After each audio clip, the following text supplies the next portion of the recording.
देख रहे India TV, आपके साथ मैं हूं मीनाक्षी जोशी। आज हम बात करने वाले हैं अपने शरीर के एक बहुत महत्वपूर्ण ऑर्गन लंग्स की। जी हां, हमारे फेफड़ों की। अगर हमारे लंग्स स्वस्थ होंगे तो हम ज़्यादा से ज़्यादा मात्रा में ऑक्सीजन को इनहेल कर पाएंगे। जितनी बेहतर ऑक्सीजन हमारे शरीर में जाएंगे उतना अच्छा हमारा शरीर फंक्शन करेगा, हमारी रक्त की कोशिकाएं उतना ज़्यादा ऑक्सीजनेटेड होंगी, कैंसर की बीमारी हमसे दूर रहेगी और साथ ही साथ हमारे फेफड़ों के सहारे जब हमारे हार्ट तक अच्छी ऑक्सीजन का प्रवाह होगा तो हमारा हार्ट भी, हमारा दिल भी स्वस्थ रहेगा। इसलिए हमारे शरीर को बेहतर तरीके से काम करने के लिए ज़्यादा से ज़्यादा मात्रा में ऑक्सीजन की ज़रूरत है। और ये होगा कैसे? तब जब हमारे फेफड़े मजबूत रहेंगे। कोरोना के संक्रमण काल ने हमें एक बहुत इम्पॉर्टेंट चीज़ सिखाई है, वो ये कि हमारे लंग्स हमारे लिए कितने इम्पॉर्टेंट है। कोरोना के संक्रमण काल में ही हमने ये सीखा, वो तमाम लोग जो सिगरेट पीते थे, जो तंबाकू खाते थे, जो प्रदूषित वातावरण में रहते थे और योग नहीं करते थे, जिन्होंने अपने लंग्स की कैपेसिटी को इम्प्रूव नहीं किया, उन्हें इसका कितना बड़ा खामियाजा उठाना पड़ा। कितने लोगों की जानें सिर्फ इसलिए चली गई, क्यों? क्योंकि उनके लंग्स स्ट्रॉन्ग नहीं थे। तो इसलिए आज हम बात करने वाले हैं केवल हमारे लंग्स की कैपेसिटी को, हमारे लंग्स के हेल्थ को इम्प्रूव करने की। इसके लिए हमें कौन कौन से योगाभ्यास करने हैं, चलिए आइए इसकी शुरुआत करते हैं। सबसे पहले वार्म अप करने के बाद, सूक्ष्म व्यायाम करने के बाद, हमने कई बार आपको सिखाया है सूक्ष्म व्यायाम, तो सूक्ष्म व्यायाम करने के बाद जब आपकी बॉडी वार्म अप हो जाए तब आपको करना है हस्त उत्तान आसन।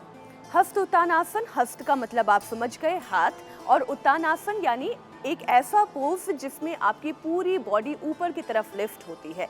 अब आपको करना कैसे है ये आपको बताती हूँ। अपने दोनों हाथों को ज्वाइन कर लें।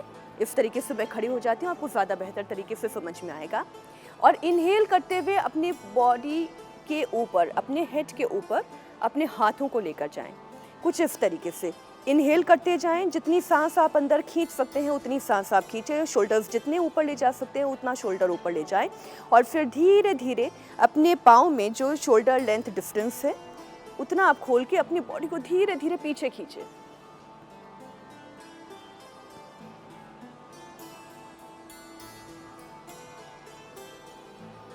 कुछ बातें जो आपको ध्यान रखनी है वो ये कि आपके पाँव आपके शोल्डर लेंथ में ओपन होने चाहिए। दूसरा, आपका हाथ जब ऊपर जाए तब आपको इनहेल करना है, अपने शोल्डर्स को ऊपर की तरफ लिफ्ट करना है। तीसरा ये कि जब आप पीछे की तरफ झुकते हैं तो आपके नीज फोल्ड नहीं होने चाहिए, आपको अपने घुटने नहीं मोड़ने हैं। और जितना आप अपने चेस्ट को ओपन करके इनहेल कर सकते हैं उतना कोशिश करें कि आप ज़्यादा से ज़्यादा सांस अपने फेफड़ों में भर सकें। और एक बार फिर से इसे मेरे साथ दोहराएं।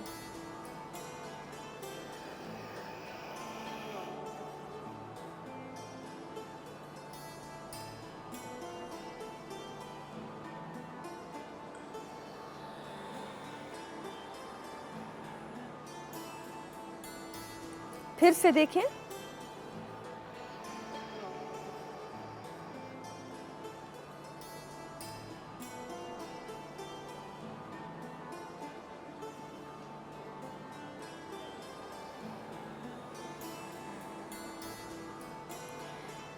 जब आप धीरे धीरे करके ये आसन करेंगे तब आप ये महसूस करेंगे कि आपके लंग्स, आपका चेस्ट यहाँ से स्ट्रेच हो रहा है, आपका शोल्डर स्ट्रेच हो रहा है, आपका चेस्ट स्ट्रेच हो रहा है, आपकी कमर पर भी एक तरीके का दबाव आ रहा है क्योंकि आप बैकवर्ड इंक्लाइन कर रहे हैं, पीछे की तरफ झुक रहे हैं। तो इस तरीके से क्या होगा कि आपके लंग्स की कैपेसिटी बढ़ेगी, क्योंकि जैसे ही आप पीछे की तरफ झुकते हैं आपका चेस्ट खुलता है तो ज़्यादा से ज़्यादा फेफड़ों में ऑक्सीजन का प्रवाह होता है, क्योंकि फेफड़े भी उतना ही स्ट्रेच करते हैं। तो इस तरीके से आप हस्त उत्तान आसन करके अपने फेफड़ों की कैपेसिटी को बढ़ा सकते हैं। हमने कई दफ़ा आपको सूर्य नमस्कार करना सिखाया है, तो उसमें भी आपने देखा है कि आप अपने जब हाथों को इस तरीके से खोलकर सांस अंदर भरते हैं,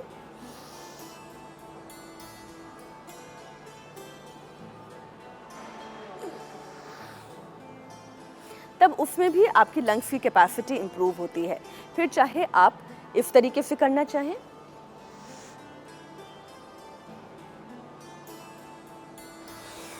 या फिर जो सूर्य नमस्कार में करते हैं जिसमें आप अपने हाथों को खोलते हैं वैसे।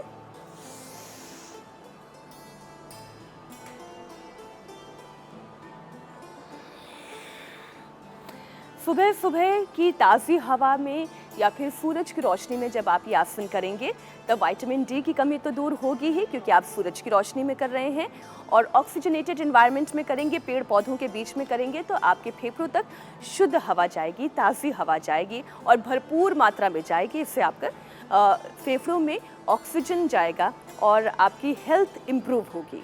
अगला आसन है चक्रासन। इसे करने के लिए अपने पाँव को इस तरीके से, अपने दोनों पाँव को करीब लेकर आएं।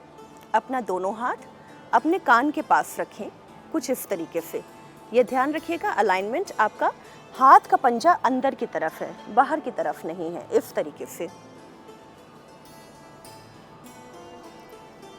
इस तरीके से आपने अपने हाथों के पंजे को अपने कान के पास रखा। अपने पाँव को कुछ इस तरीके से फोल्ड करके आप अपने मैट पर लेट गए और फिर धीरे धीरे आप अपनी बॉडी को लिफ्ट करें।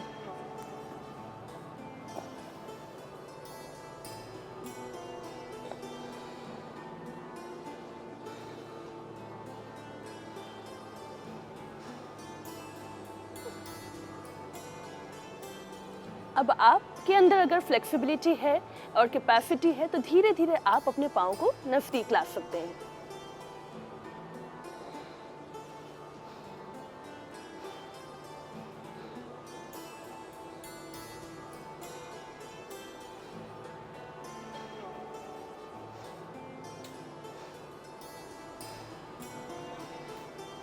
या फिर आप अपने पंजों पर भी आ सकते हैं।